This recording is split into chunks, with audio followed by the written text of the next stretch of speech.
Hot అంశాలపైన debate news బెంచ్కి స్వాగతం. ఆంధ్రప్రదేశ్కి సంబంధించి రెండు కీలకమైనటువంటి అంశాలు ప్రస్తుతం చర్చకి నడుస్తున్నాయి. ఒకటి ప్రతిపక్ష హోదా, రెండవది ప్రత్యేక హోదా. ప్రతిపక్ష హోదా తనకి కావాలని జగన్మోహన్ రెడ్డి అడుగుతున్నారు. అదే సమయంలో ప్రత్యేక హోదా కావాలంటూ గతంలో జరిగినటువంటి ఉద్యమాలు మరొకసారి తీసుకొచ్చేటటువంటి ప్రయత్నం జరుగుతుంది. ఈ దఫా అందులో ప్రధానమైనటువంటి పాత్ర పోషించుతున్నారు జేడీ లక్ష్మీనారాయణ గారు. మనకందరికీ జేడీ లక్ష్మీనారాయణ గారిగా సుపరిచితులు. వివి లక్ష్మీనారాయణ గారు మాజీ సిబిఐ జాయింట్ డైరెక్టర్, మేధావి, అలాగే వివిధ అంశాల మీద పూర్తిగా పట్టున్నటువంటి లక్ష్మీనారాయణ గారు ప్రస్తుతం మనతో పాటు లైవ్లో జాయిన్ అవుతున్నారు. నమస్తే అండి. సాయి గారు.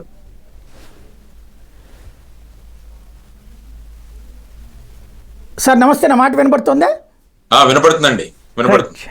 ఈవేళ జగన్మోహన్ రెడ్డి గారికి సంబంధించి ప్రధానమైనటువంటి అంశం ప్రత్యేక హోదా కాదు, ఆయన అడుగుతున్నది ప్రతిపక్ష హోదా. ఈ ప్రతిపక్ష హోదా అన్నటువంటిది సాధ్యమయ్యేటటువంటి పనేనా? దీనికోసం మన దగ్గర ప్రత్యక్షంగా రెండు ఉదాహరణలు ఉన్నాయి. 2014 మరియు 2019 లోక్సభ తీసుకుంటే, 2014లో లోక్సభలో భారతీయ జనతా పార్టీ, తర్వాత ఎన్డీఏ కూటమి దాన్ని వదిలేస్తే మిగతా ఎక్కువగా సభ్యులు ఉన్న పార్టీ కాంగ్రెస్ పార్టీ. అంటే వాళ్ళ దగ్గర 44 సీట్లు ఉన్నాయి. అప్పుడు కూడా వాళ్ళకి లీడర్ ఆఫ్ అపోజిషన్ అన్న పొజిషన్ ఇవ్వలేదు. ఆ తర్వాత 2019 ఎన్నికల్లో వాళ్ళకి 52 సీట్లు వచ్చాయి. కాబట్టి అప్పుడు కూడా ఈ 10% ఏదైతే ఉందో ఆ 10% సీట్లు, అంటే సుమారుగా మీకు 55 వస్తే తప్ప మీకు లీడర్ ఆఫ్ అపోజిషన్ అన్నది ఇవ్వడం జరగదు. కాబట్టి ఆ విధంగా లీడర్ ఆఫ్ అపోజిషన్ అన్నది ఇవ్వడం జరగలేదు. యాక్చువల్గా మీరు చూసుకుంటే 2014వ సంవత్సరంలో కాంగ్రెస్ పార్టీ వాళ్ళు అప్పటి స్పీకర్ సుమిత్రా మహాజన్ గారికి లెటర్ రాయడం జరిగింది. ఈ విధంగా మాకు 44 సీట్లు ఉన్నాయి, కాబట్టి మాకు లీడర్ ఆఫ్ అపోజిషన్ అని మీరు ఇవ్వండి అంటే వారి దగ్గర నుంచి వచ్చిన రిప్లై ఏంటంటే, మనకు కావాల్సిన ఈ 10% ఏదైతే ఉందో ఆ సీట్లు మీ దగ్గర లేవు కాబట్టి మేము మీకు ఇవ్వలేము అన్నది వారిది వచ్చిన సమాధానం. సో ఆ విధంగా మీరు చూసుకుంటూ పోతుంటే, మీరు ఒకసారి రాజీవ్ గాంధీ గారి ప్రభుత్వం చూసినా కూడా అప్పుడు ఐ థింక్ 451 సీట్లు ఉండే. అప్పుడు తెలుగుదేశం పార్టీకి 30 ఎంపీ సీట్లు వచ్చాయి. అంటే కాంగ్రెస్ తర్వాత పెద్ద పార్టీ ఏదైనా ఉందంటే లోక్సభలో అది తెలుగుదేశం. కానీ అప్పుడు ఆ లీడర్ ఆఫ్ పార్టీ వచ్చేసి పర్వతనేని ఉపేంద్ర గారు ఉండేవారు. కానీ వారికి లీడర్ ఆఫ్ అపోజిషన్ ఇవ్వలేదు అప్పుడు కూడా. అందువల్ల మీరు చూసుకుంటే ఈ 10% ఎప్పుడైతే ఉండదో, ఆ 10% లేకుంటే వారికి లీడర్ ఆఫ్ అపోజిషన్ ఇవ్వకపోవడం అన్నది సర్వసాధారణంగా మనకు అటు పార్లమెంట్లో కానీ ఇటు అసెంబ్లీలో కానీ జరుగుతున్న ప్రొసీజర్. ఆ విధంగా ఫాలో అవుతూ ఉంటాం. ఎందుకంటే లీడర్ ఆఫ్ అపోజిషన్ అన్న పదం మీరు చూసుకుంటే భారతదేశంలో లోక్సభలో చూసుకుంటే the salary and allowances of leaders of opposition in parliament అని 1977లో ఒక చట్టం. ఆ చట్టంలో లీడర్ ఆఫ్ అపోజిషన్ ఎవరు అన్న దాని గురించి వ్యాఖ్య చేయడం జరిగింది. అంటే ఆ వ్యాఖ్యలో ఏం చేశారంటే, పాలకపక్షం కాకుండా ప్రతిపక్షాలలో ఉన్న వాళ్లలో ఎవరికైతే న్యూమరికల్ స్ట్రెంగ్త్ ఎక్కువగా ఉంటుందో వారిని లీడర్ ఆఫ్ అపోజిషన్ గా గుర్తించవచ్చు అన్నది స్పీకర్ యొక్క డిస్క్రిప్షన్ అని చెప్పేసి అందులో ఇవ్వడం జరిగింది. స్పీకర్ గుర్తించవచ్చు అంటే, ఒకసారి మీరు చూసుకుంటే ఆచార్య గారని ఆయన లోక్సభ జనరల్ సెక్రటరీగా ఉండేవారు. వారు ఒక ఆర్టికల్ రాశారు. ఆ ఆర్టికల్లో వాళ్ళు రాయడం ఏంటంటే, ఈ విధంగా ఈ చట్టం చూసుకుంటే అందులో ఎక్కడా కూడా 10% గురించి ఎక్కడా మాట్లాడలేదు. కానీ మీరు లోక్సభలో ఉన్న స్పీకర్ ఇచ్చిన డైరెక్షన్స్ చూసుకుంటే, మొట్టమొదటి స్పీకర్ ఎంవి మావలంకర్ గారు ఉండేవారు. వారు డైరెక్షన్ 120 అని అక్కడ ఉన్న ఫైల్స్ లో వారు ఉల్లేఖించడం జరిగింది. యాక్చువల్గా ఆయన ఏమన్నారంటే, 10% ఎవరికైతే ఉన్నారో వారినే పార్టీలుగా గుర్తించాలి, మిగతా వాళ్ళని గ్రూప్స్ గా గుర్తించాలి, ఒక జట్టు సమూహంగా గుర్తించాలని ఆ డైరెక్షన్ లో వాళ్ళు చెప్పారు. సో ఈ విధమైన పరిస్థితుల్లో ప్రస్తుతం మన ఆంధ్రప్రదేశ్ లెజిస్లేటివ్ అసెంబ్లీ తీసుకుంటే అందులో 175, అంటే కనీసం మీకు 18 సీట్లు వస్తే మీరు లీడర్ ఆఫ్ అపోజిషన్ గా గుర్తించబడేవారు. అందువల్ల ప్రస్తుతం ఉన్న వైఎస్ఆర్సీపీ పార్టీకి కేవలం 11 సీట్లు మాత్రమే రావడం వలన వారికి ఈ విధమైన హోదా వర్తించదు అన్నది సర్వసాధారణంగా జరుగుతున్న చర్చ. ఈ సందర్భంగా ప్రతిపక్ష హోదాలో ఉన్న వైఎస్ జగన్మోహన్ రెడ్డి గారు కూడా స్పీకర్ గారికి ఒక లెటర్ రాయడం జరిగింది. ఈ సందర్భంగా ఈ పత్రికల్లో కానీ మీడియాలో కానీ ఈ విషయం విస్తృతంగా చర్చించబడడం జరుగుతుంది. అదే అంటే ఆచారి గారి పాయింట్ని మెన్షన్ చేస్తూ మీరు చెప్పినటువంటి ఆ 77కి సంబంధించినటువంటి పాయింట్ని ఉటంకిస్తూ అడుగుతున్నారు. అంటే స్పీకర్ డిస్క్రిప్షన్ అంటే అధికార పక్షం డిస్క్రిప్షనే స్పీకర్ డిస్క్రిప్షన్ ఉంటుంది. అది ఇప్పుడు అంటే ప్రభుత్వం తలుచుకుంటే ఇవ్వచ్చా? అంటే ఈ 10% నామ్ అన్నది it is a thing that is followed. అంటే ఆ 10% అన్నది ఒక 10% నామ్ అన్నది సర్వసాధారణంగా ఫాలో అవుతుంటారు. కానీ అదే మీరు చూసుకుంటే ఢిల్లీ అసెంబ్లీ ఒకసారి తీసుకుంటే 70 సీట్లలో 67 సీట్లు ఆమ్ ఆద్మీ, కేవలం 3 సీట్లు భారతీయ జనతా పార్టీకి వచ్చాయి.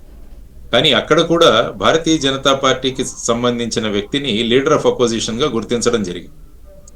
ఆ తర్వాత ఒకసారి ఉత్తరప్రదేశ్ కూడా వెళితే ఐ థింక్ 2022 అనుకుంటాను, అక్కడ ఒక వ్యక్తి హైకోర్టుకు వెళ్ళడం జరిగింది. అంటే మొత్తం మా దగ్గర 100 సీట్లు ఉన్నాయి, ఐ థింక్ కౌన్సిల్లో అనుకుంటాను.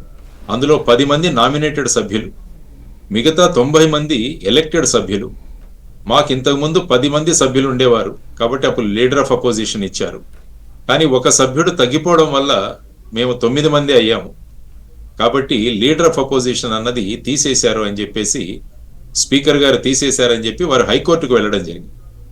హైకోర్టులో వారి వాదనను కొట్టివేయడం జరిగింది. అంటే జనరల్గా శాసనసభలో స్పీకర్ వేసుకున్న ఏదైతే నిర్ణయం తీసుకున్నామో అది జ్యుడిషియల్ రివ్యూకి అది వర్తించదు అని చెప్పేసి అక్కడ అలహాబాద్ హైకోర్టు ఇవ్వడం జరిగింది. ఆ తర్వాత ఆ వ్యక్తి సుప్రీంకోర్టుకు వెళ్ళడం జరిగింది. సుప్రీంకోర్టులో ఈ అంశం పరిగణిస్తూ ఐ థింక్ ధనంజయ చంద్రచూడ్ గారు వారు అసెంబ్లీలలో లీడర్ ఆఫ్ అపోజిషన్స్ ఉండడం ముఖ్యం అని చెప్పి వారు జనరల్ గా బెంచ్ మీద చేస్తున్న కామెంట్స్ లో చేసినట్టు నేను ఎక్కడ చదివాను. కాబట్టి కానీ ఆ విషయంలో ఇంకా ఫైనల్ నిర్ణయం అయితే అవ్వలేదు. ఎందుకంటే స్పీకర్ కి చాలా డిస్క్రిషనరీ పవర్స్ ఉంటాయి. మీరు యాక్చువల్ గా చూసుకుంటే యాంటీ డిఫెక్షన్ లాలో ఎవరైనా సభ్యులు రాజీనామా ఇస్తే కూడా ఆ రాజీనామా ఆమోదించాలా లేదా అన్నది స్పీకర్ కు డిస్క్రిషన్ ఉంది.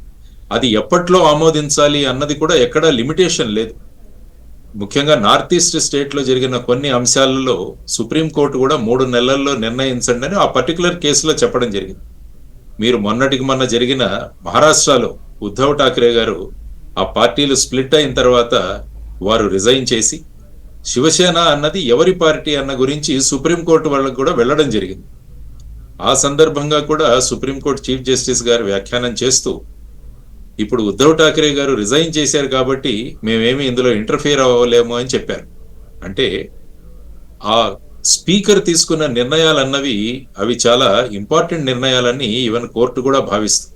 స్పీకర్కు ఆ విధమైన మహత్వం, చాలా గొప్ప స్థానాన్ని మన పార్లమెంట్లో కానీ మన లోక్సభలో కానీ మన శాసనసభలో కానీ ఇవ్వడం జరిగింది. కానీ ఈ 10% నామ్ అన్నది అనేక సందర్భాలలో ఫాలో అవుతున్నాం. ముఖ్యంగా నేను చెప్పినట్టు డైరెక్షన్ 120 అన్న దాని గురించి కూడా ఉల్లేఖిస్తూ ఉంటారు ముఖ్యంగా పార్లమెంటులో. కాబట్టి ఈ సందర్భంగా వారు చేసిన క్లెయిమ్ ఏదైతే ఉందో దాన్ని ఆమోదించే ప్రసక్తి ఉండదని నేను అనుకుంటానండి. That is my interpretation. Right. అసలు జగన్ ఓటమి ఈ స్థాయిలో ఉండటానికి కారణం ఏమనుకుంటున్నారు? కారణాలు చాలా రిఫ్లెక్షన్ అయ్యాయి. ఎందుకంటే ముఖ్యంగా 3 పార్టీలు కలవడం, అది నెంబర్ 1. ఆ తర్వాత నెంబర్ 2 ముఖ్యంగా వచ్చేసి ఉద్యోగస్తులు ప్రధానంగా ఎందుకంటే ఉద్యోగస్తులు చాలా ప్రధానమైన పాత్రను పోషిస్తారు. వారి భూమిక ప్రతి ఎన్నికల్లో కూడా చాలా ప్రధానమైన స్థానాన్ని, ప్రధానమైన భూమిక వారు వహిస్తారు. అంటే వాళ్లకు ఆయన ప్రచారం చేసేటప్పుడు వాళ్ళందరూ కూడా కోరుకుంటున్నది ఏంటంటే మాకు ఓల్డ్ పెన్షన్ స్కీమ్ రావాలన్నది ప్రధానంగా వాళ్ళు కోరుకుంటారు.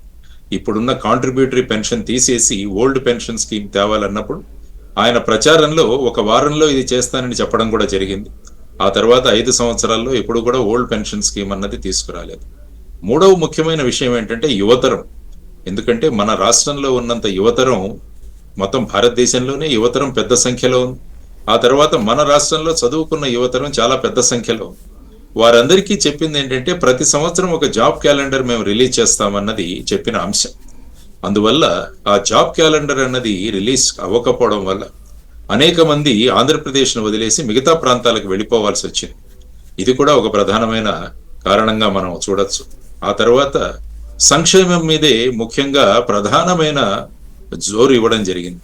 అంటే మేము సంక్షేమం చేస్తే చాలు, ఎక్కడ కూడా వారు కానీ వారి మంత్రులు కానీ ఎక్కడ చూసినా కూడా మేము డైరెక్ట్గా బటన్ నొక్కి డబ్బులు ట్రాన్స్ఫర్ చేస్తున్నాము, డీబీటీ ట్రాన్స్ఫర్ అని చెప్పారు.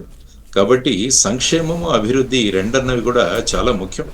కాబట్టి సంక్షేమము అభివృద్ధి అన్నవి రెండు కలిసి జోడెద్దుల గుర్రాల్లాగా ఎద్దుల్లాగా అవి నడవాలి ఆ బండి. లేకుంటే ఒక సంక్షేమం పై వెళ్ళిపోతే అది ముందుకు ఎన్నికల్లో అది విజయం చేకూరద్దు అని చెప్పేసి చూపించిన ఒక ఎన్నిక ఇది. ఆ తర్వాత వచ్చేసి ల్యాండ్ టైటిలింగ్ యాక్ట్. ఇది కూడా చాలా ప్రభావం చూపించింది ఓటర్ల మీద. అంటే ఈ ల్యాండ్ టైటిలింగ్ యాక్ట్ అన్నది భారతదేశంలోనే మీకు నీతి ఆయోగ్ వారు సజెస్ట్ చేసి అన్ని రాష్ట్రాలకు పంపించిన చట్టం, కానీ కేవలం ఆంధ్రప్రదేశ్ వదిలేసి వేరే ఏ రాష్ట్రంలో కూడా ఈ చట్టం చేయలేదు.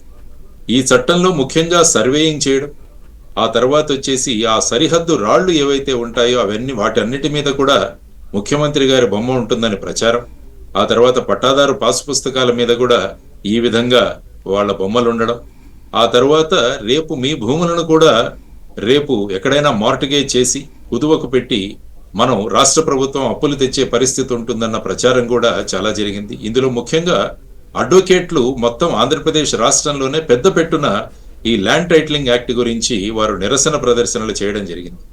కానీ వారు చట్టం యొక్క తీవ్రతను గురించి మాట్లాడుతూ చట్టం వల్ల మనకొచ్చే ప్రభావం ఏముంటుందో దాని గురించి వాళ్ళు మాట్లాడుతున్నప్పుడు అడ్వకేట్లందరూ కూడా ఈ చట్టంలో సివిల్ కోర్టుల యొక్క ప్రస్తావన తీసివేయడం వల్ల అడ్వకేట్ల యొక్క దైనిక నిర్వహణ అన్నది, లేకుంటే వాళ్ళ ఫీజులు అవన్నీ కూడా తగ్గుతాయన్న ఉద్దేశంలో అడ్వకేట్లు ఈ విధంగా చేస్తారన్న ప్రచారం వైఎస్ఆర్సీపీ పార్టీ ద్వారా చేయడం జరిగింది. అది కూడా ఒక నెగటివ్గా వెళ్ళడం జరిగింది. కాబట్టి ఇవన్నీ కూడా తీసుకుని వెళితే ఈ అనేక కారణాలు ఏవైతే ఉన్నాయో, తర్వాత వచ్చేసి ముఖ్యంగా మద్యపాన నిషేధం. ఇది కూడా ఒక నవరత్నాల్లో ఒకటి చెప్పిన విషయం. మద్యపాన నిషేధం అన్నది అంచెలంచెలుగా మేము మద్యపానాన్ని నిషేధిస్తామని చెప్పి అది చేయకపోగా ఈ మద్యం యొక్క రేట్లు, తర్వాత బ్రాండ్లు వచ్చేసి ఆ బ్రాండ్లు కూడా ఎక్కడా లేని బ్రాండ్స్ రావడం వల్ల ప్రజల ఆరోగ్యం కూడా దెబ్బతింటుందన్న ఒక ప్రచారం కూడా జరిగింది. ఆ బ్రాండ్స్ ఎక్కడా దొరకవు. స్టాండర్డ్ బ్రాండ్స్ ఏవైతే ఉన్నాయో అవి లేవు. ఆ తర్వాత వీటిల రేట్లు కూడా విపరీతంగా పెంచడం జరిగింది. తర్వాత రోడ్ల యొక్క దుస్థితి. సో ఇవన్నీ కారణాలు మీరు తీసుకుంటూ వెళితే ఇంత పెద్ద పెట్టున తర్వాత అంటే ఒక సునామీ లాగా ఎక్కడ కూడా కేవలం 11 మంది తప్ప మిగతా వారందరూ కూడా ఈ మెజారిటీలు కూడా ఈసారి చాలా పెద్ద పెట్టున వచ్చాయి. అందువల్ల ప్రజలందరూ కూడా నిర్ణయించుకున్న అంశం ఏంటంటే ఈ ప్రభుత్వం పోవాలి అన్న ధోరణిలో రావడం, తర్వాత 3 పార్టీలు కూటమిగా వెళ్ళడం, ఆ కూటమిలో ఉన్న పార్టీల మధ్య కూడా ఓటు ట్రాన్స్ఫర్ అన్నది కూడా జరగడం. సో వీటన్నిటి కారణం వల్ల ఈ విధమైన ఫలితాలు ఎన్నికల్లో చూడాల్సి వచ్చిందని చెప్పేసి నా అభిప్రాయం. రైట్. మరొక ప్రధానం పబ్లిక్ ఎవరికి అర్థం కానిది ఏంటంటే, మీరు సిబిఐలో ఉన్నప్పుడే కేసులు జగన్కి సంబంధించి ఏళ్ల తరబడి ఆ కేసులలో ఆయన అటెండ్ కాలే. అంతకుముందు ప్రతిపక్ష నాయకుడిగా ఉన్నప్పుడు అటెండ్ అయ్యారు, 5 ఏళ్ళు అటెండ్ కాలేదు. ఇప్పుడు ఎలా ఉంటుంది అసలు ఆ కేసుల పరిస్థితి ఏమవుతుంది? ప్రస్తుతం నేను వార్తాపత్రికల్లో తర్వాత మీడియాలో చూడడం ఏంటంటే, ఈ కేసుల్లో ఛార్జెస్ ఫ్రేమింగ్ దగ్గర ప్రస్తుతం ఆ కేసు నడుస్తుందని తెలియజేయడం జరిగింది. ఎందుకంటే మొన్న హైకోర్టు కూడా ఏప్రిల్ చివరి లోపల ఈ ఛార్జెస్ అన్ని వీటి మీద నిర్ణయం తీసుకోవాలని చెప్పేసి సిబిఐ కోర్టు ఉన్న జడ్జి గారికి చెప్పడం జరిగిందని విన్నాను.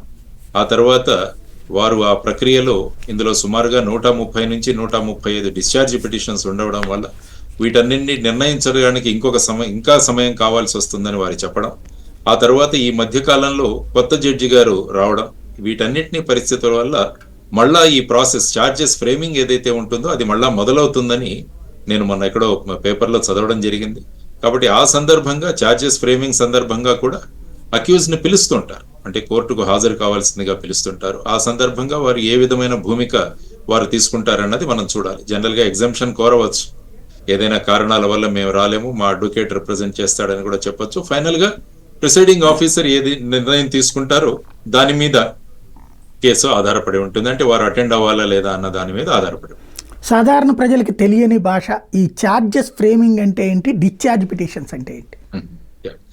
మామూలుగా ఏంటంటే కేసు హైకోర్టు, ఫర్ ఎగ్జాంపుల్ ఈ పర్టికులర్ కేసు గురించి మీరు మాట్లాడుతున్నారు కాబట్టి ఈ కేసును రిజిస్టర్ చేయవలసిందిగా హైకోర్టు ఆదేశాల ద్వారా సిబిఐ ఈ కేసు రిజిస్టర్ చేయడం జరిగింది.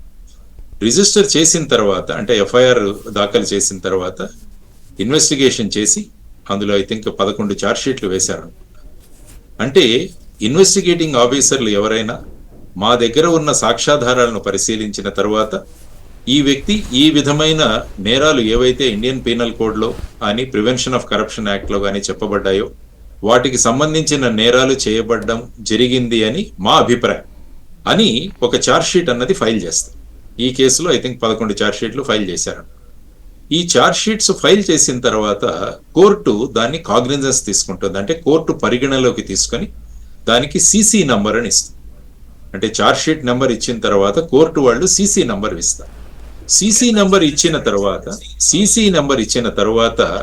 ఛార్జెస్ ఫ్రేమ్ చేస్తారు. అంటే సిబిఐ వారు కానీ పోలీసు వారు కానీ ఇచ్చిన ఛార్జ్ షీట్ ఆధారంగా రేపు ఛార్జెస్ అన్నవి ఫ్రేమ్ చేయగలమా అంటే ఫర్ ఎగ్జాంపుల్ చీటింగ్ కేసు తీసుకుందాం. ఇప్పుడు దీంట్లో అయితే 420 ఐపీసీ కింద సపోజ్ సిబిఐ వాళ్ళు కేసు ఛార్జ్ షీట్ ఫైల్ చేశారు అనుకో, అంటే ఈ 420 ఛార్జెస్ సెక్షన్ సందర్భంగా వీరి మీద ఛార్జెస్ ఫ్రేమ్ చేయడానికి తగినంత ఎవిడెన్స్ ఉందా లేదా అన్నది కోర్టు పరిశీలిస్తుంది.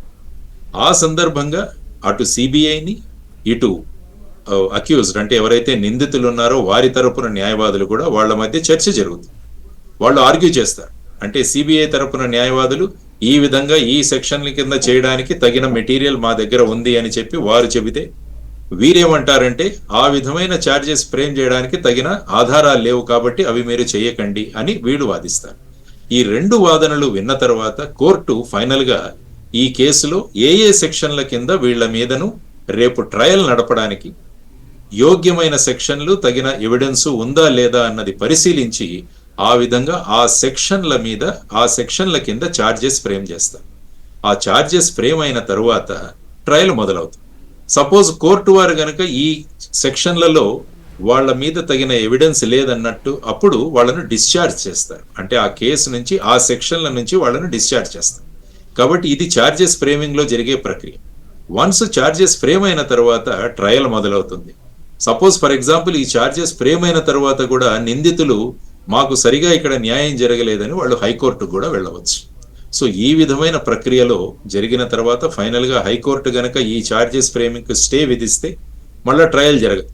సపోజ్ ట్రయల్ స్టే విధించకపోతే ఈ ట్రయల్ జరుగుతుంది. అప్పుడు సాక్షులను పిలిపిస్తారు. సిబిఐ వాళ్ళు వాళ్ళ తరపున ఉన్న సాక్షులను పిలిపించి వాళ్లను పరిశీలించి తర్వాత నిందితుల తరపున కూడా వాళ్ళ సాక్షులను పిలిపించి వాళ్లను పరిశీలించిన తర్వాత ఫైనల్ గా కోర్టు ఈ విధంగా ఛార్జ్ చేసిన సెక్షన్లు ఏవైతే ఉన్నాయో ఛార్జెస్ ఫ్రేమ్ చేసిన సెక్షన్లు ఏవైతే ఉన్నాయో వాటి కింద నిందితులకు శిక్షార్హులా లేదా అన్నది నిర్ణయిస్తుంది. దాన్నే కన్విక్షన్ అంట. అంటే వీళ్ళు శిక్షార్హులు అని నిర్ణయించినప్పుడు వాళ్ళకి శిక్ష పడుతుంది. వీళ్ళు శిక్షార్హులు కాదు అన్నప్పుడు వాళ్ళు ఆ కేసు నుంచి ముక్తి అంటే అక్విటల్ అవుతుంది. మళ్ళా ఈ కన్విక్షన్ అక్విటల్కు మళ్ళా రెండు పార్టీలు కూడా వాళ్ళ దీన్ని బట్టి మళ్ళా హైకోర్టుకు వాళ్ళు వెళ్ళవచ్చు. ఇది జనరల్ గా ట్రయల్లో జరిగే ప్రక్రియ. ప్రస్తుతం నేను చెప్పినట్టు ఐ థింక్ ఇవి ఛార్జెస్ ఫ్రేమింగ్ దగ్గర ప్రస్తుతం ఈ కేసులు ఉన్నాయని చెప్పేసి నేను పేపర్ నుంచి ఇచ్చిన వార్తలను బట్టి నేను చెప్పగలను. సుమారు ఈ ప్రాసెస్ అంతా అవ్వడానికి ఎన్నాళ్ళు పట్టచ్చు? అంటే ఇది అయ్యాక ఎక్కడ దీని తర్వాత హైకోర్టు సుప్రీంకోర్టు ఒకవేళ ఇవన్నీ వెళ్తే ఇందులో సాధారణంగా ఎక్కడా కూడా టైం బౌండ్ ఎక్కడా పెట్టలేదు. యాక్చువల్గా ఛార్జ్ షీట్ వేసిన తర్వాత ఎన్ని రోజుల లోపల మీరు ఛార్జ్ ఫ్రేమ్ చేయాలన్నది కూడా ఎక్కడా లేదు. కానీ ప్రస్తుతం జూలై 1 నుంచి వచ్చే కొత్త సంహితలు ఏవైతే ఉన్నాయో ఐపీసీ కావచ్చు, సిఆర్పిసి కావచ్చు, ఎవిడెన్స్ యాక్ట్ అన్నవి ప్రభుత్వం ఈ 3 చట్టాలను మార్చి అందులో ఏం చెప్పారంటే ఛార్జ్ షీట్ వేసిన తర్వాత 60 రోజుల లోపల ఈ ఛార్జెస్ అన్నవి ఫ్రేమ్ అవ్వాలి అన్నవి ఒక టైం బౌండ్ గా నిర్ణయించారు. లేకుంటే ఏమవుతుందంటే వీటికి there is no time limit. కాబట్టి ఎక్కువగా పెద్ద కేసుల్లో చాలా మంది నిందితులు ఉంటారు కాబట్టి ఒక్కొక్కరు ఒక్కొక్క డిశ్చార్జ్ పిటిషన్ వేసుకుంటారు. సపోజ్ ఒకరిది ఏదైనా నిర్ణయం జరిగితే వాళ్ళు హైకోర్టుకు వెళ్ళడానికి ఉంది. అందుకనే చాలా సమయం పట్టే అవకాశం ఉంది. అందుకనే సుప్రీంకోర్టు ఏం చెప్పిందంటే ప్రత్యేక కోర్టులు ఏర్పాటు చేసి ప్రజాప్రతినిధుల మీద ఏవైతే కేసులు ఉన్నాయో వాటిని 1 సంవత్సరం లోపల పరిష్కరించడానికి ప్రయత్నం చేయండి అని చెప్పడం జరిగింది. కానీ స్పెషల్ కోర్టు వచ్చిన తర్వాత కూడా ప్రస్తుతం ఉన్న న్యాయ విధానం కానీ మన ప్రొసీజర్ కానీ దీన్ని బట్టి ఈ కేసులు అలా డ్రాగన్ అవుతుంటాయి. కాబట్టి కానీ ప్రస్తుతం ఈ కొత్త జడ్జి గారు రావడం జరిగిందని విన్నాను. ఆ తర్వాత వారు త్వరగా వీటిలో తీసుకుంటారు. కాబట్టి ఎప్పుడైనా కూడా నిందితులు ఈ ప్రాసెస్ ని డిలే చేయడానికి ప్రయత్నిస్తూనే ఉంటారు అనేక కారణాలు చెప్పి. కాబట్టి చూడాలి రేపు ఫైనల్ గా ఏ విధంగా కోర్టులో ఈ ప్రక్రియ వెళుతుంది. కానీ కొత్త న్యాయ సంహిత వచ్చిన తర్వాత అందులో 60 రోజుల లోపల ఛార్జెస్ ఫ్రేమ్ అవుతే అప్పుడు త్వరగా ఈ కేసెస్ అన్నవి పరిష్కారం అవడానికి మార్గం సులభతరం అవుతుందని నేను అనుకుంటాను. రైట్. ఇకపోతే ఆంధ్రప్రదేశ్కి సంబంధించి ప్రత్యేక హోదా అన్నటువంటి అంశం ఈ మధ్య కాలంలో మీరు ప్రధానంగా హైలైట్ చేస్తూ ఉన్నారు, కొంతమందితో కలిసి వెళ్తూ ఉన్నారు. ఈ ప్రత్యేక హోదా ముగిసిన అధ్యాయం అన్నటువంటిది ఓవైపున కేంద్రం చెప్తోంది, భారతీయ జనతా పార్టీ చెప్తోంది. అది మళ్ళీ తెరుస్తుందా? ఈ ప్రత్యేక హోదా అన్నది ఎప్పుడు వచ్చిందంటే, ఇంతకు ముందు ప్లానింగ్ కమిషన్ అని ఉండేది.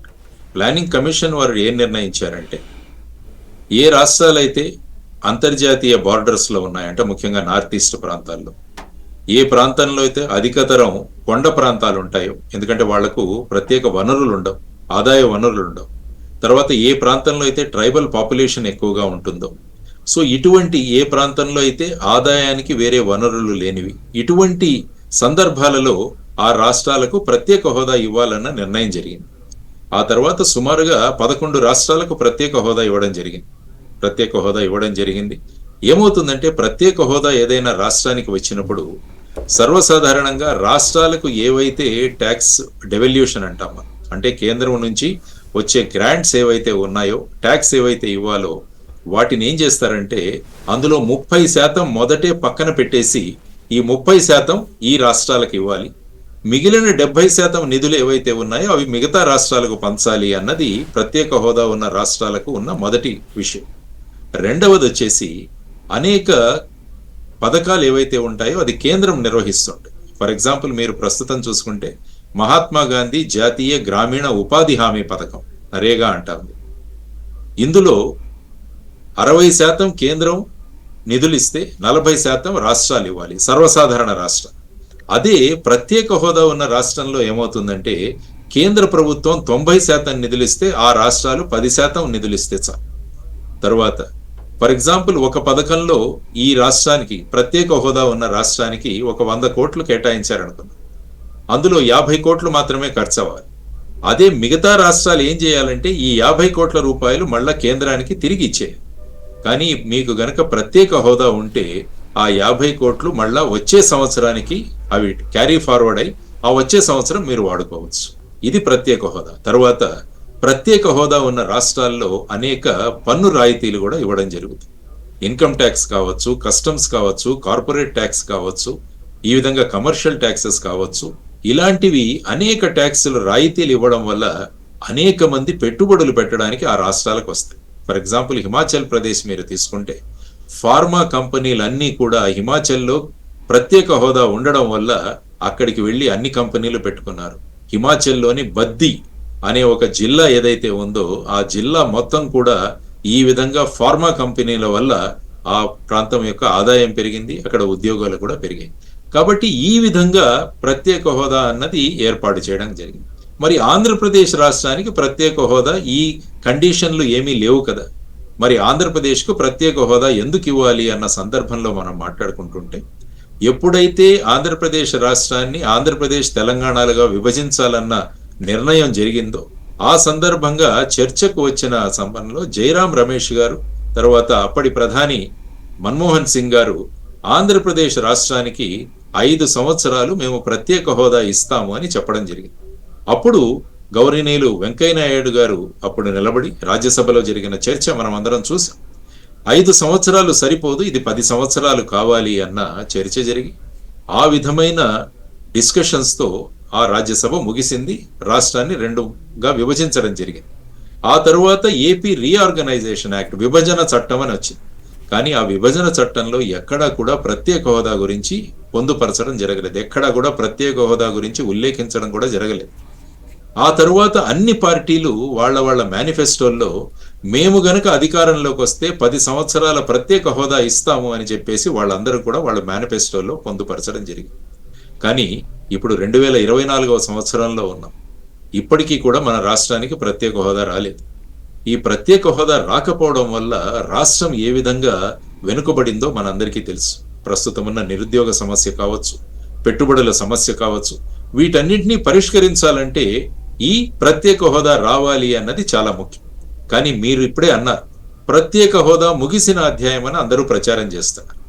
దీనికి ప్రధానమైన కారణం ఏంటంటే 14వ ఫైనాన్స్ కమిషన్ ఏదైతే ఉందో, 14వ finance commission, I think YV Reddy garu finance commission chairman గా ఉండేవారు. వారి ఆధ్వర్యంలో జరిగిన ఫైనాన్స్ కమిషన్ లో ఇక ఏ రాష్ట్రానికి ప్రత్యేక హోదా ఇవ్వాల్సిన అవసరం లేదు అని వారు అన్నారు అని చెప్పి పార్టీలన్నీ కూడా మనకు చెబుతూ ఇక ప్రత్యేక హోదా ఇవ్వాల్సిన అవసరం లేదు, ఎందుకంటే అంతకుముందు 32% ఏదైతే ట్యాక్స్ డెవల్యూషన్ ఉందో, అంటే కేంద్రం నుంచి నిధులు 32% రాష్ట్రాలకు ఇవ్వాలంటే దాన్ని 14th ఫైనాన్స్ కమిషన్ 42%గా చేసింది. కాబట్టి ఇక ప్రత్యేక హోదా అవసరం లేదు అన్నది చెప్పారు. కానీ 15వ finance commission chairman NK Singh గారు వారి పుస్తకం పోర్ట్రేట్స్ ఆఫ్ పవర్ అనే పుస్తకంలో రాశారు. ఆయన అదొక ఆటోబయోగ్రఫీ. అందులో పేజ్ నెంబర్ 228లో వారు ఏమి రాశారంటే, 14వ ఫైనాన్స్ కమిషన్ ఎక్కడా కూడా చెప్పలేదు ప్రత్యేక హోదా ఇవ్వకూడదు అని. ఇప్పటికీ కేంద్రం తలుచుకుంటే ఒక రాష్ట్రానికి ప్రత్యేక హోదా ఇవ్వవచ్చు అని వారు చెప్పారు. చెప్పింది సాయి గారు కానీ లక్ష్మీనారాయణ గారు కాదు, 15వ ఫైనాన్స్ కమిషన్ చైర్మన్ చెప్పారు. నేను ఒకసారి 14వ ఫైనాన్స్ కమిషన్ కూడా మొత్తం చదివాను. ఐ థింక్ సుమారుగా 528 పేజీలు అనుకుంటా. అందులో వారు ఏమన్నారంటే, ఈ ట్యాక్స్ డెవల్యూషన్ 32 నుంచి 42 పెంచడానికి మేము ఈ ప్రత్యేక హోదా ఉన్న రాష్ట్రాలు మిగతా రాష్ట్రాలను ఎక్కడా చూపించలేదు.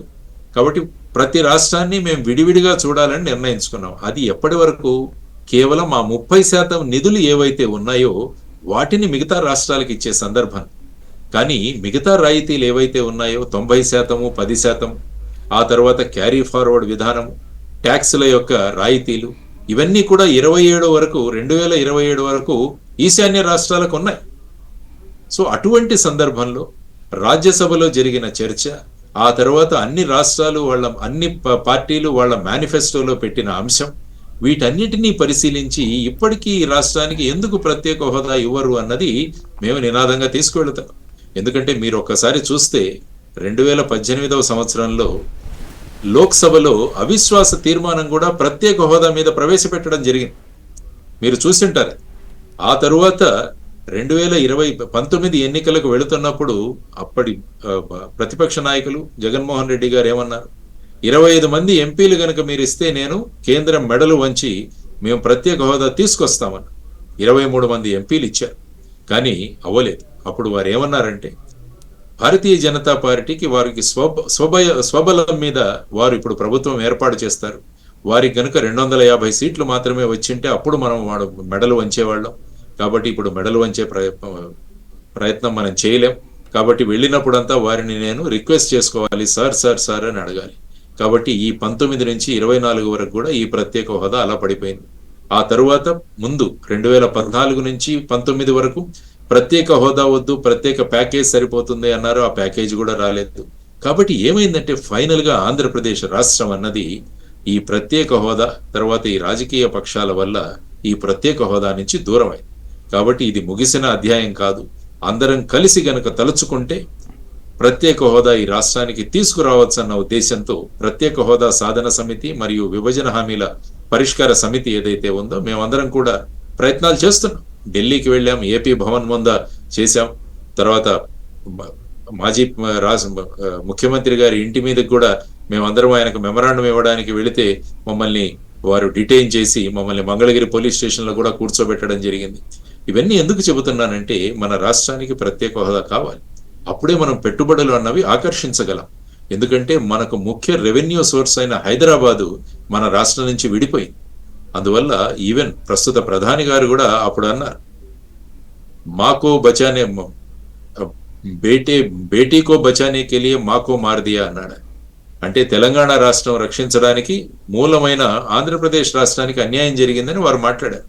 కాబట్టి ఇటువంటి సందర్భంలో అన్ని పార్టీలు ఎవరికి క్రెడిట్ వస్తుంది, ఎవరికి క్రెడిట్ రాదు అన్నది పక్కకు పెట్టేసి ఆంధ్రప్రదేశ్ రాష్ట్రానికి ప్రత్యేక హోదా రావాలి అన్న సంకల్పంతో అందరం కలిసి పనిచేద్దామన్న ఉద్దేశంతో మా ప్రత్యేక హోదా మరియు విభజన హామీల సాధన సమితి అన్నది మా ప్రయత్నాలు మేము చేస్తున్నాం.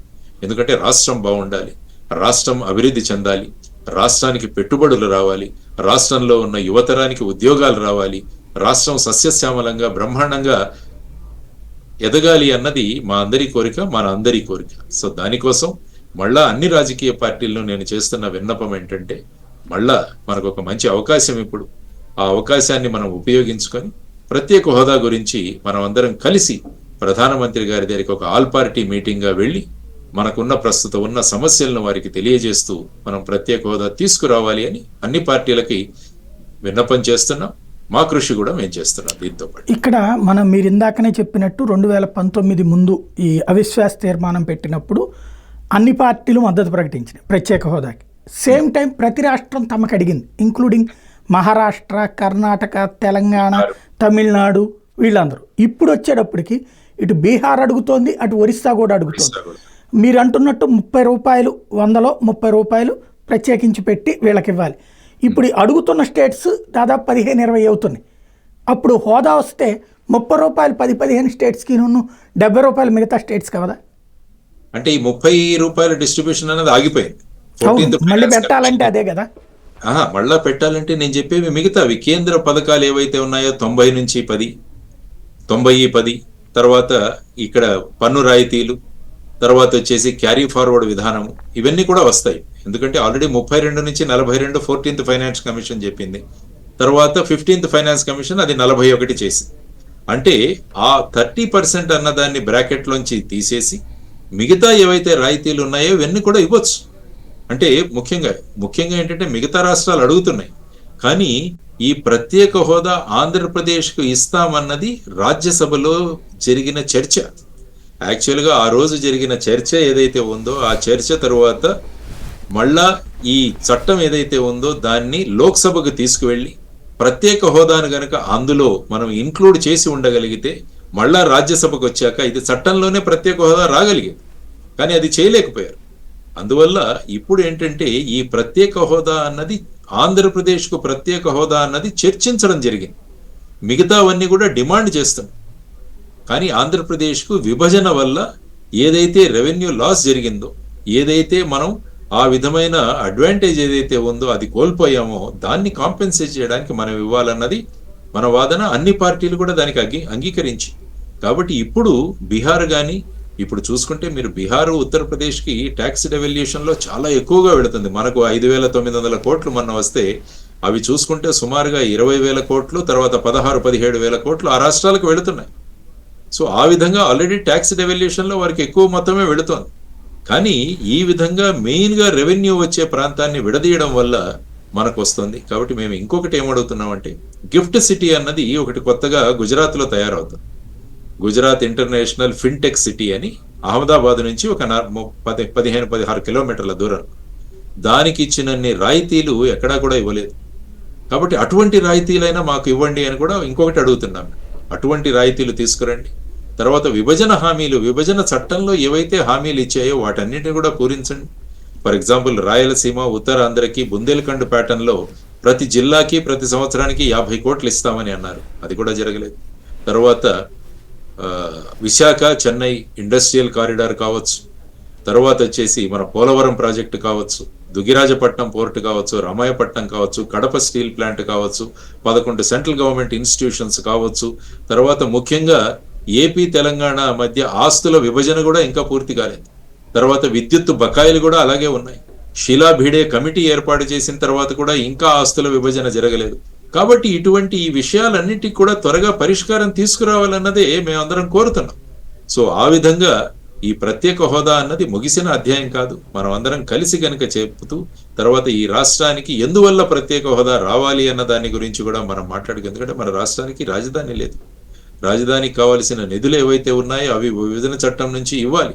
ఆ తర్వాత మధ్యంతరంగా జరిగిన ఈ పరిస్థితులు 3 రాజధానులు అన్న కాన్సెప్ట్ తీసుకొచ్చి మళ్ళా వేరే చట్టం తీసుకొచ్చి దీనివల్ల ఏమైందంటే పూర్తిగా రాష్ట్రం మనం నష్టపోయి ఉన్నాం. కాబట్టి ఇప్పుడైనా మేల్కొని అందరం కలిసి ఒక టీంగా గనక మనం ముందుకు వెళ్ళగలిగితే అన్నీ మనం సాధించుకోవచ్చు అన్నది మా ప్రగాఢమైన విశ్వాసం. సాయి గారు, ఈ విభజన హామీల్లో అంటే పర్టికులర్గా నిధులకి సంబంధించి సెక్షన్ 9, సెక్షన్ 10 సంస్థల ఆస్తులది ఈ రోజు వరకు విభజన జరగలేదు. ముఖ్యమంత్రులు బాగానే ఉంటున్నారు, కానీ విభజించట్లేదు. కేంద్ర ప్రభుత్వం చేయట్లేదు. ఇప్పుడేమో విభజన చట్టపు సమయం 10 ఏళ్ళు కూడా పూర్తయిపోయింది. ఇక అవి వస్తాయా రావా ఎలా? అంటే విభజన చట్టంలో ముఖ్యంగా 10 సంవత్సరాల గురించి మీరు ఉల్లేఖించారు కాబట్టి అందులో కామన్ క్యాపిటల్ గురించి ఉల్లేఖించడం జరిగింది. అంటే హైదరాబాద్ అన్నది 2 రాష్ట్రాలకు కామన్ క్యాపిటల్ గా ఉంటుంది. ఆ తర్వాత ఆంధ్రప్రదేశ్కు 10 సంవత్సరాల తర్వాత వారికంటూ ఒక కొత్త రాజధాని ఉంటుంది అని చెప్పేసి అందులో చెప్పడం జరిగింది. సో ఆ విధంగా చూస్తే ఇప్పుడు ఆ చట్టం అలాగే ఉంటుంది. చట్టం ఏమీ ల్యాప్స్ అవ్వలేదు. అందులో మీరు చెప్పినట్టు షెడ్యూల్ 10, షెడ్యూల్ 11లో ఉన్న ప్రాపర్టీస్, తర్వాత విద్యుత్ బకాయిలు, ఇవన్నీ కూడా మనం తీర్చుకోవాల్సిన అంశం ఇవన్నీ. కాబట్టి వీటన్నింటినీ కూడా ఇప్పుడు కూర్చోవాలి. ముఖ్యమంత్రులు కూర్చొని కేంద్ర ప్రభుత్వం యొక్క చొరవతో, కేంద్ర ప్రభుత్వం దగ్గర కూడా 2-3 మీటింగ్లు జరిగాయి, కానీ అందులో ఫైనల్ గా ఏమీ అవ్వలేదు. కాబట్టి ఈసారైనా ఈ విషయాన్ని పరిష్కరించుకుంటే సుమారుగా 1,40,000 కోట్ల ఈ ఆస్తుల పంపిణీలు జరగాలి రెండింటి మధ్య. ఐ థింక్ సుమారుగా 6 నుంచి 7,000 కోట్ల రూపాయల విద్యుత్ బకాయిలు కూడా ఉన్నాయి మనకు రావాల్సి. సో వీటన్నిటిని పరిష్కరిస్తే మనకు రావాల్సిన ఆదాయం ఏదైతే ఉందో అది వచ్చే అవకాశాలు ఉంటుంది. దాని గురించి ముఖ్యమంత్రులు ప్రయత్నించాలి అన్నది మేము కోరుకుంటున్నాం. అంటే కరవమంటే కప్ప కోపం, ఎడవమంటే పాము కోపం పరిస్థితి వీటిట్లలో. ఇద్దరునేమో ముఖ్యమంత్రులుగా బాగానే ఉంటారు, ఎవరి రాష్ట్రానికి సంబంధించిన కాన్సెప్ట్లో వాళ్ళు మాట్లాడుతూ ఉంటారు. ఇటు కేంద్రం వచ్చేటప్పటికి అది రాజకీయమే చూసుకుంటోంది. మరి అసలు దీన్ని ఇంకెవరు డెసిషన్ తీసుకోవాలి? కోర్టులు జోక్యం చేసుకుంటాయా ఈ డబ్బుల మనకి రావాల్సినటువంటి వాటా అందజేయడం విషయంలో?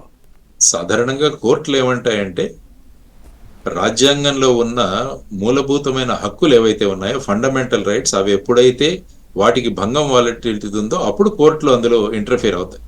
అదర్వైజ్ అడ్మినిస్ట్రేటివ్ డెసిషన్స్ లో జనరల్ గా కోర్టులు అన్నవి ఇంటర్ఫియర్ అవ్వవన్నది కోర్టుల యొక్క భూమిక. అది కూడా కరెక్ట్.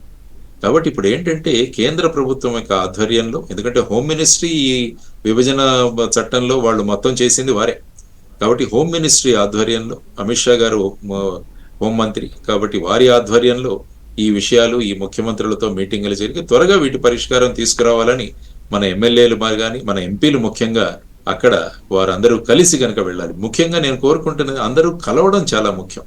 మనం ఏంటంటే పార్టీలుగా విడిపోతున్నాం. మా పార్టీ కాబట్టి మేము రూలింగ్, మేము అపోజిషన్.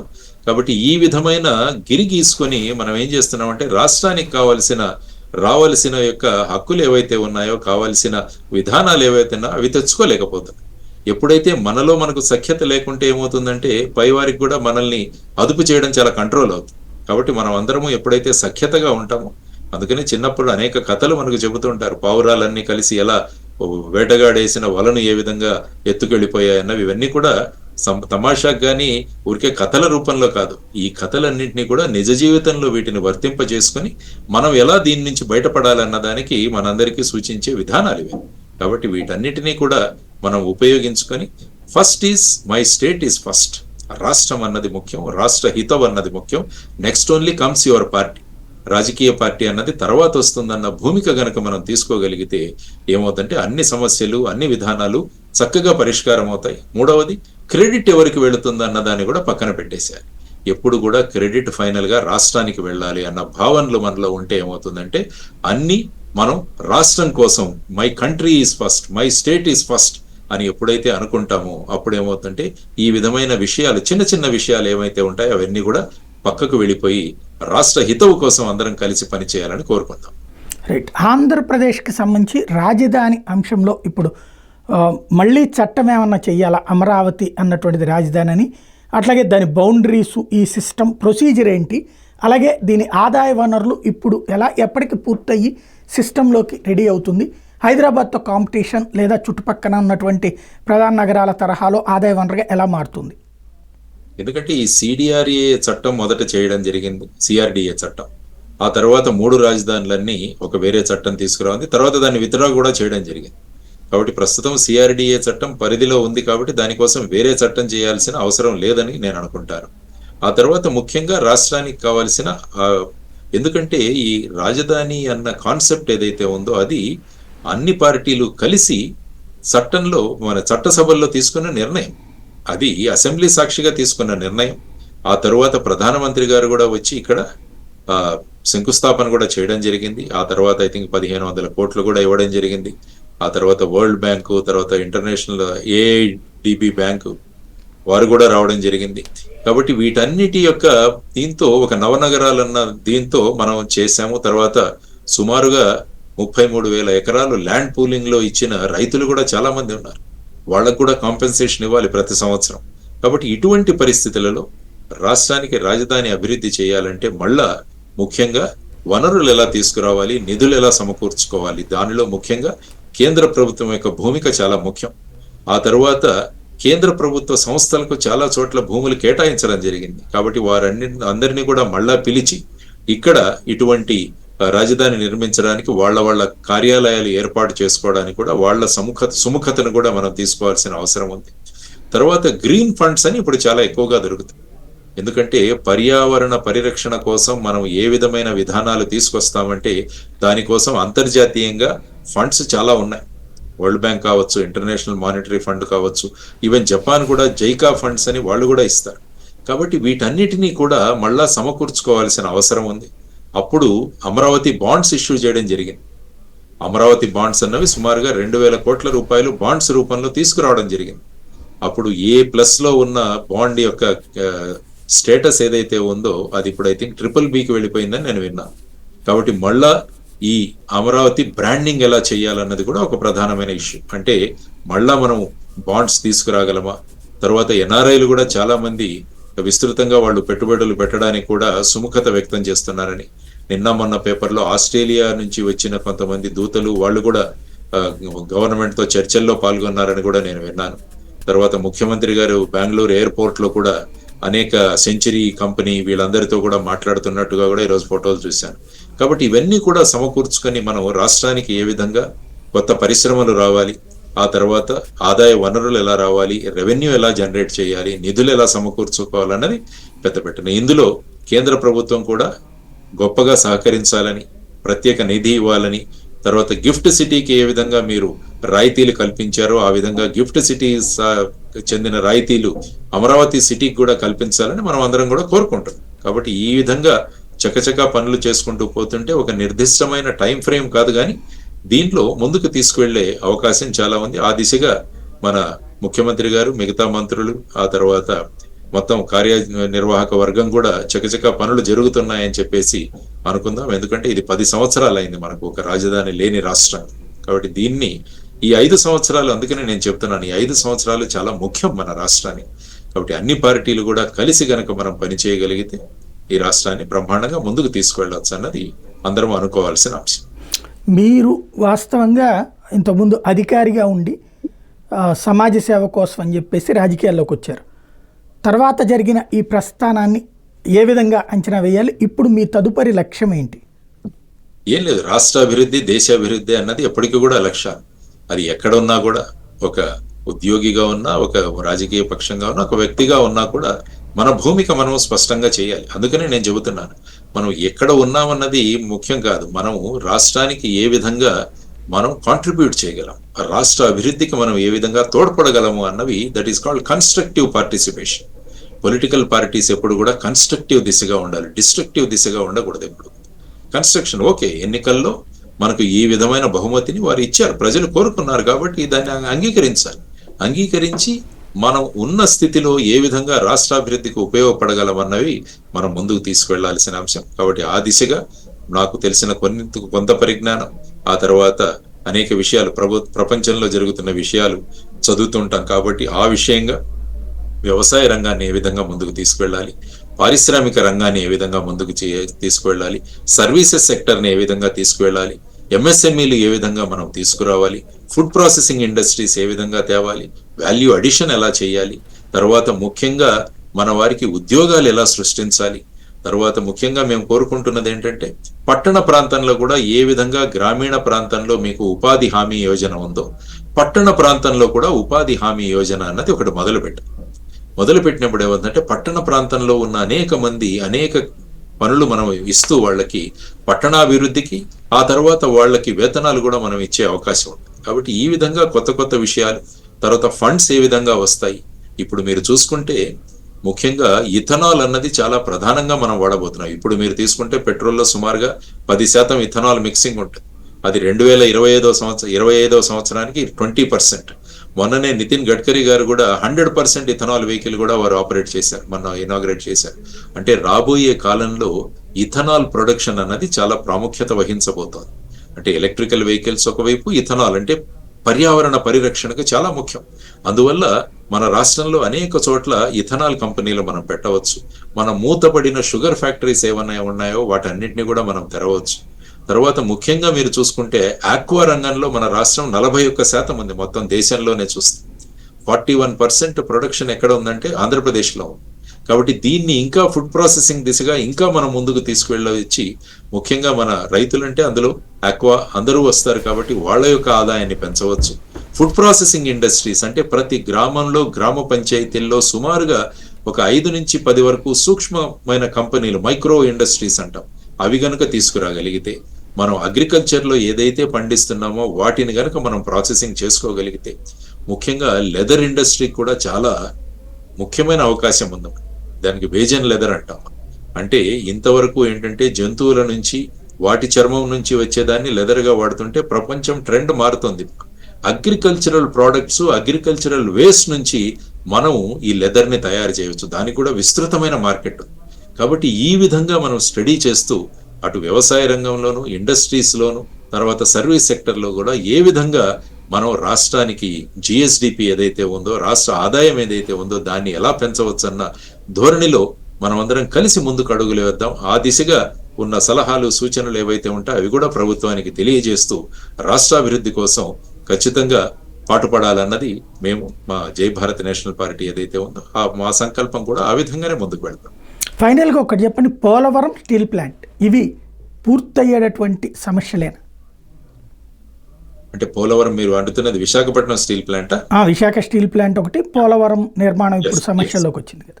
విశాఖపట్నం స్టీల్ ప్లాంట్ ని ప్రైవేటీకరణ, ఎందుకంటే కేంద్ర ప్రభుత్వం ఒక ధోరణి తీసుకుంది, government has no business to do business అని చెప్పేసి. కాబట్టి రాష్ట్ర ప్రభుత్వం, కేంద్ర ప్రభుత్వంలో ఉన్న ఈ నాన్ స్ట్రాటజిక్ సెక్టర్స్ ఏవైతే ఉన్నాయో వాటిలో ఉన్న కంపెనీలు కానీ, ఫ్యాక్టరీలు కానీ ఏవైనా సరిగా పనిచేయకుంటే వాటిని ప్రైవేటీకరణ దిశగా లేకుంటే మూసివేసే విధంగా తీసుకువెళ్లాలన్నది వాళ్ళు తీసుకున్న నిర్ణయం. కానీ విశాఖపట్నం స్టీల్ ప్లాంట్ అన్నది ఇది నష్టాల్లో నడుస్తున్న ఇది కాదు. విశాఖపట్నం ఎప్పుడైతే ఫుల్ కెపాసిటీతో పనిచేస్తుందో, 7.3 మిలియన్ టన్ కెపాసిటీతో పనిచేస్తుందో అప్పుడు లాభాలలోకి వెళుతుంది. ముఖ్యంగా విశాఖపట్నం స్టీల్ ప్లాంట్కి ప్రధానమైన డ్రాబ్యాక్ ఏంటంటే వారికి సొంత గనులు లేకపోవడం. అందువల్ల ప్రభుత్వాన్ని మేము కోరుతున్నది ఏంటంటే సొంత గనులు కేటాయించండి. ఐరన్ ఓర్ మైన్స్, ఇనుప ఖనిజాన్ని ఇచ్చే మైన్స్ మీరు ఇవ్వండి. లేకుంటే విశాఖపట్నం స్టీల్ ప్లాంట్ ని steel authority of India limited లో కలపండి.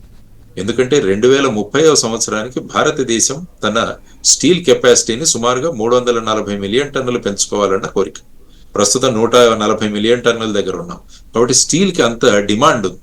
కాబట్టి ఈ డిమాండ్ కోసం మనం ఏం చేయాలంటే దీన్ని సేల్లో కలపమని నిన్న కూడా ఐ థింక్ భారతీయ జనతా పార్టీకి సంబంధించిన ఎంపీలు కూడా వెళ్ళి హెచ్డి కుమారస్వామి గారిని కలిసి వారిని కూడా ఈ విధంగా సేల్లో కలపమని వారు ఒక వినతి పత్రాన్ని ఇచ్చారని నేను పేపర్లో చదివాను. అది కూడా మంచి అంశం, ఎందుకంటే అందరూ ప్రయత్నించాలి. ఆ తర్వాత మా పరిణ ఈ విశాఖపట్నం స్టీల్ ప్లాంట్ ప్రైవేటీకరణ కాకూడదని ఒక పబ్లిక్ ఇంట్రెస్ట్ లిటిగేషన్ అన్నది ఏపీ హైకోర్టులో వేశాం. అది కూడా నిన్న చర్చకు వచ్చి వారికి ఒక నోటీస్ ఇవ్వడం జరిగింది స్టీల్ ప్లాంట్కి. ఈ విధంగా వారు ఏంటంటే కొన్ని ఆస్తులను మేము అమ్ముకోవాలి, మీరు స్టేటస్ కో విధించారు కాబట్టి అవి చేయలేకపోతున్నామన్నారు. దాని సందర్భంగా ఒక డీటెయిల్డ్ రిప్లై సబ్మిట్ చేయమని హైకోర్టు వారు వాళ్ళకి ఇవ్వడం జరిగింది. సో స్టీల్ ప్లాంట్ ని పరిరక్షించడం చాలా సులభం. మీకు ఇంకొక చిన్న విషయం చెప్తాను. మీరు ఒక్కసారి స్టీల్ ప్లాంట్ యొక్క బ్యాలెన్స్ షీట్ చదవండి. బ్యాలెన్స్ షీట్ చదివితే సుమారుగా 20,000 ఎకరాలున్న స్టీల్ ప్లాంట్ యొక్క ఫిక్స్డ్ అసెట్స్ ఏవైతే ఉన్నాయో వాటి వాల్యూస్ కేవలం 82 కోట్లు మాత్రమే సూచించడం జరిగింది. అంటే ఈ భూమి కూడా మొత్తం కూడా ప్రెసిడెంట్ ఆఫ్ ఇండియా పేరుతో ఉంది, విశాఖపట్నం స్టీల్ ప్లాంట్ పేరు మీద లేదు. కాబట్టి మేము సూచిస్తున్నది ఏంటంటే విశాఖపట్నం భూములన్నీ కూడా విశాఖపట్నం స్టీల్ ప్లాంట్కి మీరు ట్రాన్స్ఫర్ చేయండి. ప్రస్తుతం ఉన్న మార్కెట్ రేట్ చూస్తే సుమారుగా 75 నుంచి 1,00,000 కోట్ల రూపాయల విలువ ఉన్న ఆస్తులు విశాఖపట్నం స్టీల్ ప్లాంట్ దగ్గర ఉంటాయి, స్థిరాస్తులు.